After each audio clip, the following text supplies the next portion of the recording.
toutes et à tous, et surtout à tous. Je n'étais pas très présent ces dernières semaines, ces derniers jours, et je souhaite m'exprimer à ce sujet.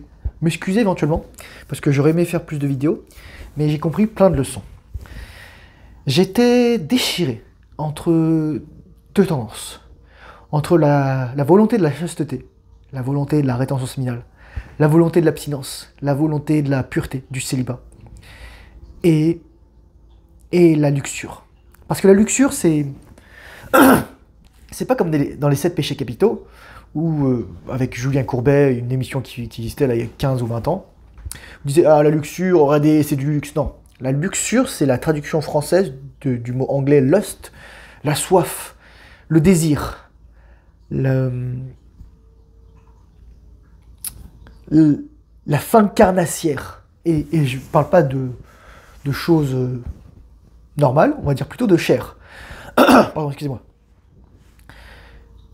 Et ce problème, c'est que nous ne maîtrisons pas notre désir.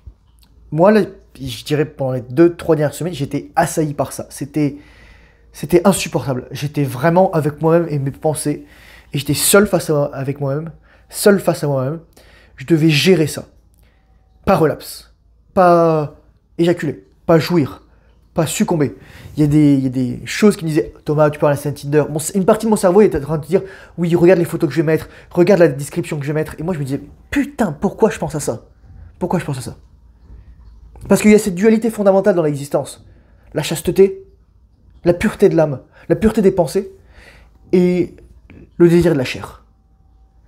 Mais je pense pas que ce soit quelque chose de fondamentalement négatif. Je faisais quelques recherches et on parle souvent de tout ce qui est les textes védiques, Veda en Inde. C'est des textes qui ont été codifiés il y a environ 1500 ans avant Jésus-Christ, donc très anciens. Et ils parlent des deux voies. Les deux voies qui sont parties de ça, bon, entre autres, c'est le Brahmacharya, c'est littéralement la voie de la rétention. Et ensuite, en opposition au Brahmacharya, c'est développé une autre voie qui s'appelle le Tantra. Le Tantra, qu'on pourrait traduire par expansion ou libération.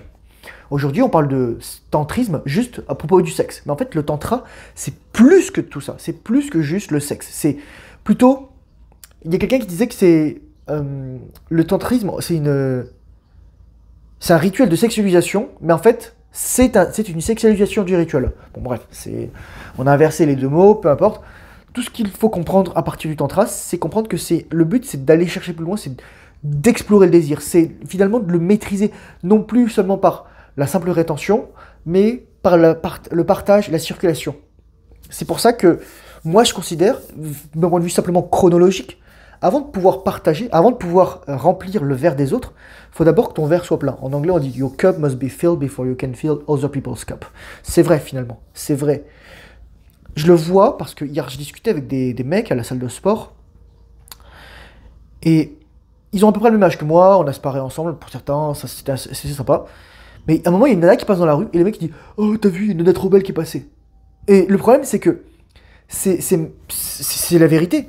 La plupart d'entre nous sommes tellement privés d'attention féminine, privés de sexe, privés d'intimité, que chaque fois qu'il va y avoir une femme un peu belle, on va vouloir soit la sauter, soit s'imaginer en train de la défoncer, soit n'importe quoi, soit vouloir coucher avec elle, n'importe quoi. Parce que nous lions sexe et intimité, ce qui n'est pas vrai. Finalement. Il y a une corrélation, il peut y avoir de l'intimité et du sexe, il peut y avoir de l'intimité sans sexe, il peut y avoir du sexe sans intimité. C'est vrai, les 3 cas de figure existent. Et donc ce que je voyais à ce niveau-là, c'est qu'ils n'avaient pas maîtrisé leur désir, parce que chaque fois qu'ils voyaient une femme passer, c'était « Oh mon Dieu, trop jolie ». Moi au contraire maintenant, quand je vois une femme, je me dis « Ouais, c'est une femme ». Et elle a des plus, elle a des moins. Par exemple, hier j'étais aussi à la salle de sport, et une femme qui était... je dirais que quand même assez suffisante, surtout. Les nanas, elles se baladent avec des yoga pants, tout ça. Mais je la voyais, elle était âgée, elle était marquée par la vie. Elle était presque traumatisée. On voyait sa gueule, elle n'arrivait plus à sourire. Elle n'était pas contente, elle était malheureuse. Les gens dégagent cette énergie, ils dégagent une énergie particulière, ils ne s'en rendent pas compte. Leur visage prend la forme de leurs émotions dominantes. Donc on peut savoir tout de suite en fait ce que quelqu'un pense. On peut le voir à travers leurs muscles faciaux, la façon dont les muscles faciaux se reposent au quotidien. S'ils n'arrivent pas à sourire, ça se verra, ils sont comme ça. S'ils ont les sourcils froncés, s'ils sont pas contents, s'ils sont déprimés, etc. Les muscles de la mâchoire aussi. Surtout les muscles de la mâchoire, parce que c'est la mâchoire qui va se crisper.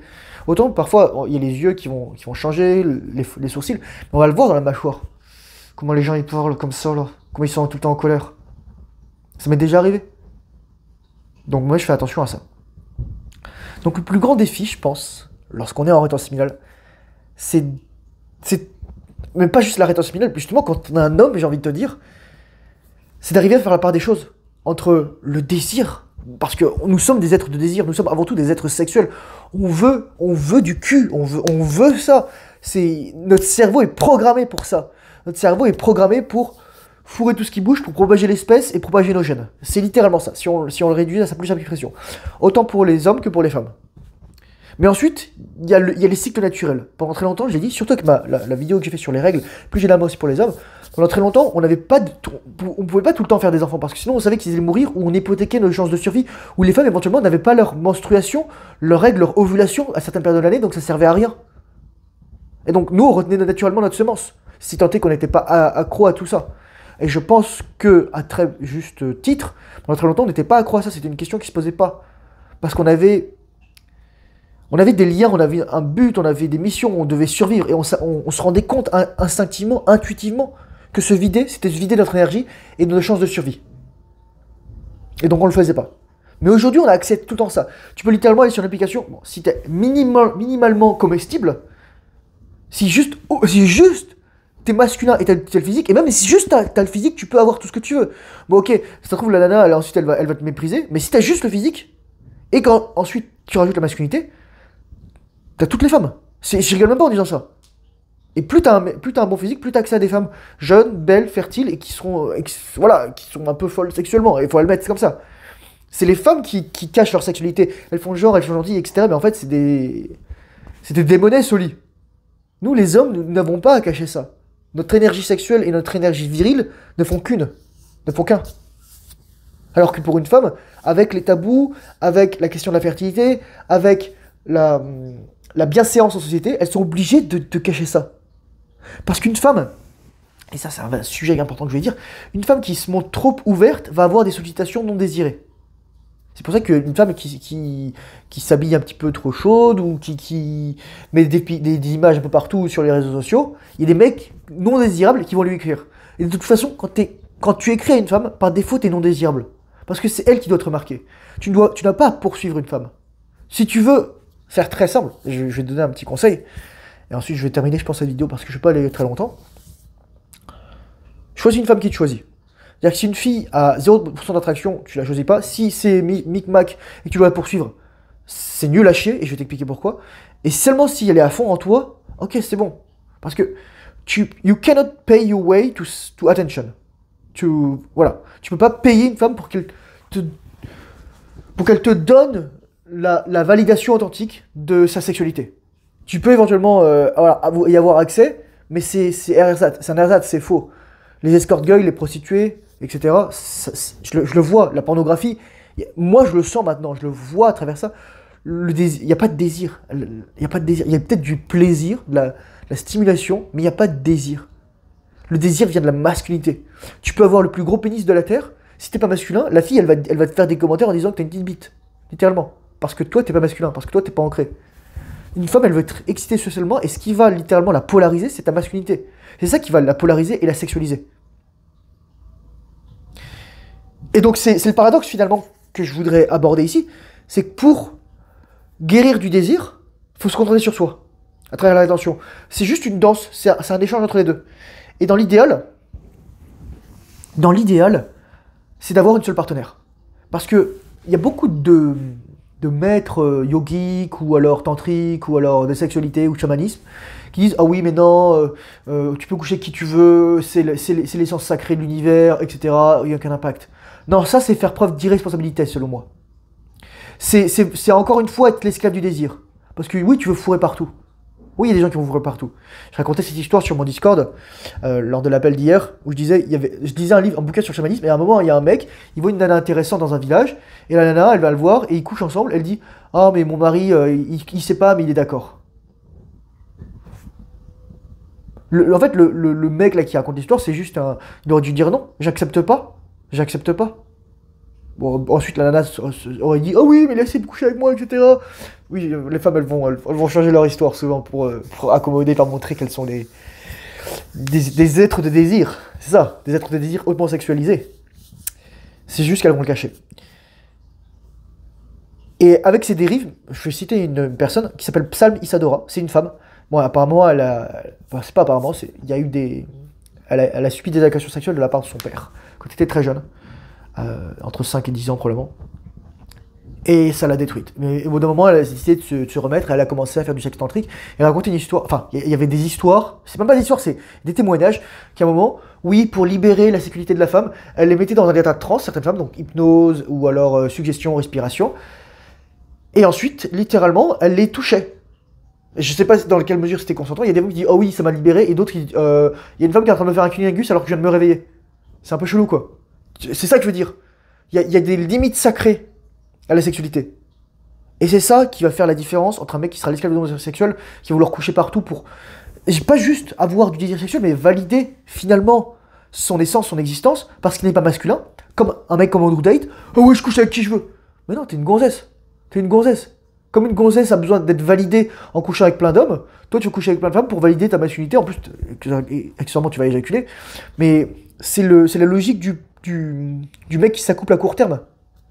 Le short-term mating partner, comme dirait Jordan Peterson. C'est une logique dévastatrice. C'est une logique qui détruit les femmes. C'est une logique qui détruit les hommes. Faut pas penser qu'Andrew Tate, oh, il me dire, oh, mais il est trop riche, etc. Mais ce mec, il a une santé mentale pourrie. Pourquoi les gens l'adulent? C'est parce qu'on a tellement plus de figures masculines qu'on sait pas ce que c'est qu'être un homme. Et parce qu'on a tellement notre agressivité en tant qu'homme. Et c'est ça que la rétention permet d'avoir, de transmuter l'agressivité. Notre agressivité est tellement bridée, on nous dit oui, comporte-toi bien, etc. Qu'on est content d'avoir quelqu'un qui nous dit oui, défonce tout, etc. Mets-toi en colère, frappe les gens, crie. Parce que finalement, nous, la plupart des hommes, nous sommes frustrés. Nous sommes émasculés. Nous sommes castrés. Moi, ça va, j'ai beaucoup guéri là-dessus et je sais que je suis en train d'intégrer mon nom parce que je n'ai plus peur de ça. Je me dis, je suis capable du pire, mais du meilleur aussi. Si quelqu'un menace ma famille, mes proches, je sais que je peux passer à l'acte. C'est-à-dire, littéralement, la capacité à mettre à mort quelqu'un. Et de la même façon, je sais que j'ai des pulsions très noires d'un point de vue sexuel, et je les maîtrise aussi.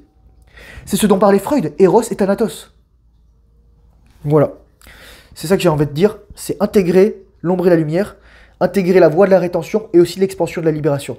Mais l'expansion et la libération ne peuvent venir qu'une fois, en tout cas en tant qu'homme, qu'on a pratiqué la rétention. Et pour les femmes, je dirais aussi qu'on a su préserver notre intégrité sexuelle. Parce que la femme, même si elle ne perd pas de substance physique, elle perd de substance psychique. Une femme laisse des morceaux d'elle à chacun des partenaires avec qui elle a couché. Et lorsqu'elle arrive à 10, 20, 30, 50, bah, il reste plus grand chose à partager. Et donc si à ce moment-là, elle veut se mettre avec un partenaire de vie, non, c'est plus possible. Elle n'a plus rien à donner. Elle s'est vidée. Elle s'est vidée spirituellement. La chasteté, c'est pas juste pas coucher, c'est la pureté des pensées, la pureté de l'intention. Un homme doit être capable d'être célibataire tout le temps. Et quand je dis célibataire tout le temps, ça veut pas dire rester seul. Ça veut dire, même dans une relation, ne pas dépendre de l'autre personne. Nous, on n'est pas fait pour être les uns sur les autres tout le temps. Avant, nos ancêtres, bah, ils allaient chasser, ils faisaient les activités, etc. Ils se retrouvaient le soir, éventuellement, ils discutaient, etc. Ils échangeaient. Mais ils n'étaient pas tout le temps l'un sur l'autre. Maintenant, t'as ton téléphone. Oh, salut chérie, comment ça va? Message du matin, bon matin, etc. C'est dégueulasse. Il n'y a pas de mystère. Tu veux polariser une femme? Sois mystérieux. Comment t'es mystérieux? Tu te concentres sur tes objectifs. Comment tu te concentres sur tes objectifs? T'as pas le temps pour lui écrire tous les jours. Avant, nos ancêtres, ils n'avaient pas de téléphone. Ils n'avaient pas de SMS. Ils n'avaient pas de messages instantanés. C'est un signe d'être un homme efféminé. Être un mec efféminé, de vouloir tout le temps être rassuré. C'est pas en faisant ça que tu vas garder une femme. C'est comme une danse. Si tu tires, elle va tirer elle aussi. C'est paradoxal. Elle va même se reculer. Elle va vouloir s'éloigner. Et c'est lorsque tu laisses de l'espace et que toi tu prends de l'espace pour toi-même qu'elle va revenir. Souviens-toi, nous sommes des chiens de Pavlov. Nous réagissons, nous répondons à des signaux, à des signes, à des stimuli.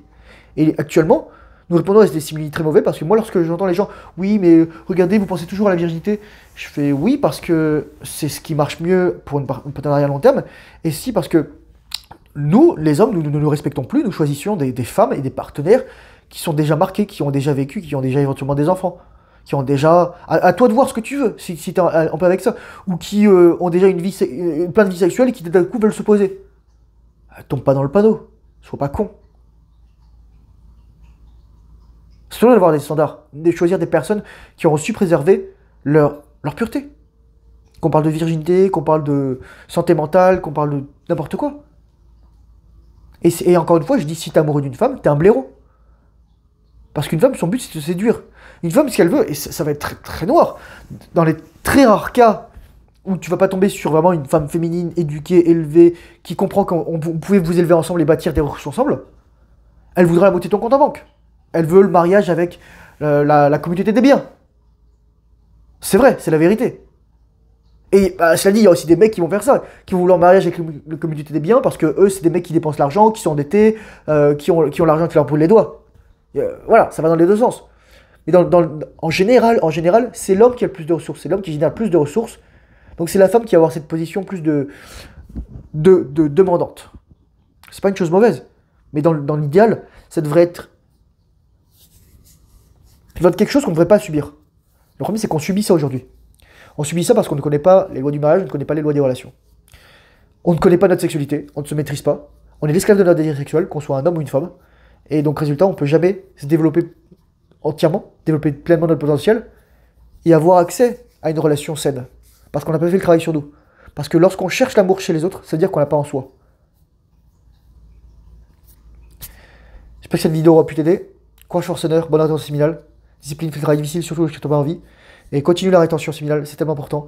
C'est qu'à ce moment-là, c'est lorsque tu auras maîtrisé ton désir sexuel, que tu pourras le partager ensuite avec une femme de qualité. Je te le souhaite. À très bientôt, pour une prochaine vidéo. Au revoir.